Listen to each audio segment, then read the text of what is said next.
Hi everyone, I'm Kelly Harrell, author, modern animist, and runes fangirl. Soul Intent Arts is my spiritually focused practice, and you're listening to What in the Weird, my podcast in which I talk about runes, animism, soul tending, and how all of that intersects through sacred activism on my path. Hi everybody. I just want to give you a reminder before we get started that the Rune Wisdom Telesummit is underway and you can still join it. It's completely free and there have already been some great presentations given. Mine is on working with the runes in season, and I'm seriously stoked to hear all the other panelists speak. So you can register for the Telesummit by going to my Instagram account, which is Kelly Soul Arts, and follow the link in my profile. And I'd love to hear what you think about the Telesummit. This is the first time that Kim Wilbon has done a Telesummit on runes, and I think it's been really great so far, but I'd really love to hear your thoughts too. I'd also like to thank everybody for your support of my book that came out last month, Runic Book of Days. It has done wonderfully well, and I've had several readers write to tell me about their experiences with the seasonal initiation. So the current one is Samhain or Winter Nights, and I would love to hear how you're progressing through the seasonal wheel and how the book has helped you with that. And you can find it at all retail shops and online. Since the last episode, we have completed the first et in terms of the seasonal progression, and we've begun the second with Hagalaz. So I'm just going to say straight up, Hagalaz is one of the runes that nobody wants in their rune casts. It's sad but true. I don't want to hurt its feelings, but it and the first few runes of the second et are kind of the Jan Brady's of runic divination. People cringe or get really upset when they come up. And I'm going to talk about those other runes that kind of have that same effect. But before we get to that, I want to talk more about the challenges of the second et and the timing of Hagalaz. So the challenges of the first et were predominantly how to be a good soul in form. Like how to get here, how to take care of yourself when you get here, how to stay sort of a good person while you're figuring out how everything works. And it ends on a high note. You know, we end on Wunyo, which is joy. You did it. You figured it out. You've mastered it. You're doing a great job as a soul in form. So then we move on to the next challenge. And the next set of challenges in the second et, they double down. It's not the second et for no reason. The challenges double down, and that is because you have to take all of the wisdom of the first et, of figuring out how to be a good soul in form, and do that while everybody else around you is doing the same thing. And it sounds like just a, little juxtaposition problem, maybe a few logistical issues. But this is where that whole law of attraction thing really comes in for the modern, New Age people. And for people who are more attuned to Nordic studies, this is where weird weaving becomes significant as a whole in the second et. This is the point where you realize that you are not the only ball in the game. There are a gajillion other balls doing their thing, trying to be good humans or good grasshoppers or whatever it is that their lot in life is. And they're trying to make the choices that help them be fulfilled alongside you making your choices that help you be fulfilled. And the issue with that is when we start bumping into each other. And we start bumping into each other pretty much right away. So, Hagalaz, and what is that about? What is this season about? I talk about this in depth in Runic Book of Days. One of the things that I bring up a lot and have for years is this concept of the dark time or the dead time. I've blogged about it a ton. If you go search for that on my website, soulintentarts.com, you'll find information about that there. So the dark time is winter, but it's about more than just weather. It's about what a harsh and severe change the transition from having sunlight predominant to darkness predominant does to the human psyche. It's about the close of the growing season. Literally, our harvest is done, and we've had to realize from that whether we have what we need to get to the next sun season. It's about staying sane in the deprivation of sunlight. It's about confronting our own mortality in that process. Literally, are we going to have enough stuff? Are we going to have enough stuff to physically be okay and get to the other end of this? Which also calls to mind deep connections to our ancestors. We start thinking about our own mortality and about how the people before us mastered getting to the next sun time when we are challenged by that ourselves.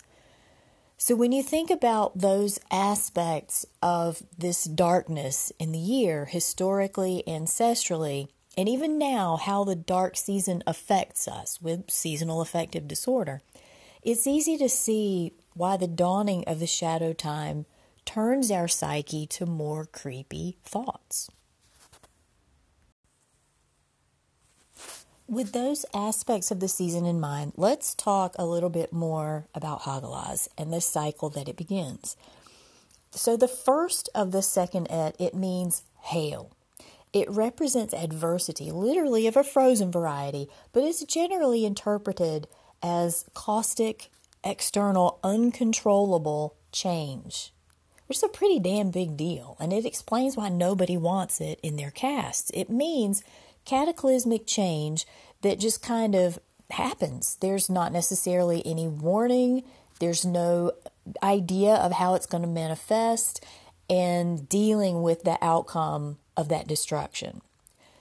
So Hagalaz is also the first of the winter runes, and this is kind of a microcycle that starts to play out in the first part of the second et. So Hagalaz is followed by not these. This is the not this rune, the rune about needs and constraint, and then followed by Isa, which means stillness. And each one of these three runes represents their own aspects of winter, that which is literally frozen, and we're required to understand how to do well with them before we can move on to the next one. That's the case with all the runes, right? But some of them are a little more easy to deal with, or at least a little more favorable to our circumstances and offer a little bit of control. Not so much with the winter runes. And as with all the runes, there's a silver lining and a sense of timing to what the winter runes bring. Hail melts. It becomes groundwater that nourishes crops and the atmosphere and us. But we're not really thinking about nourishment in the middle of the destruction that it causes. It's just human nature that we are focused on the problem and its emotional impact on us rather than what good can come out of it. The thing to remember about Hagalaz is it's not reversible. In fact, side note, none of the winter runes are reversible. Yay. But that means that it can't be bypassed. And I know that that's like a seriously warped ass silver lining, but the thing about something that is just an absolute means you have to get a coping skill. You have to learn how to deal with it. And the thing about Hagalaz is there's no sugarcoating, and we have to figure out how to move on. That's what it brings us. Hagalaz forces us into a solution state of mind. It forces us to be our own catalyst that shifts our state of thinking from one that's catabolic to one that's anabolic. Meaning we're forced to think less about destruction and more about construction. Are we happy about it? Probably not. I'm not suggesting that you ignore your own emotional state and process that's required to get you to that building state of mind. But that is exactly what it is. Hagalaz results in a state of mind that is what can be built from the rubble.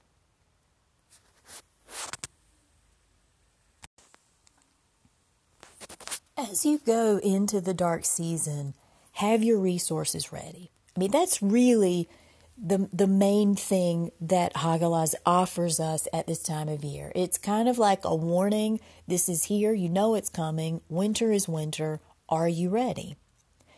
And that might be literal. Like, are you in a place geographically where you need to have lots of food provisions in stores? Do you need to stock up on things? Do you need to stock up on gas and wood to keep yourself warm? Don't forget the things that keep you sane either. What is in your emergency mental health kit? What phone numbers of people do you need to know? What contacts or roles do you need to have covered in an emergency situation? What music comforts you? Literally, what music, what movies, what television shows help you feel reconnected to your humanity?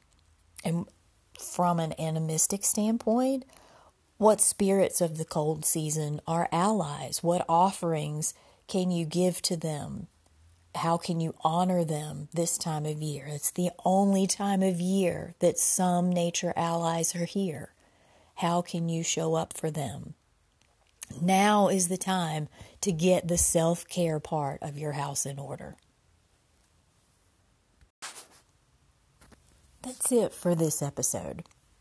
If you have questions or insights about Hagalaz, the season, or just need a cheerleader, feel free to email me at kelly@solentonarts.com or call in through the Anchor app, which you can download for Android and iPhone.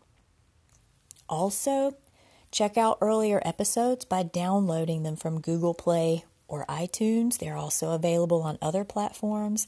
And if you get a chance, check out Everyday Animism, which I co-host with a couple of other wonderful people, which is also available on Anchor.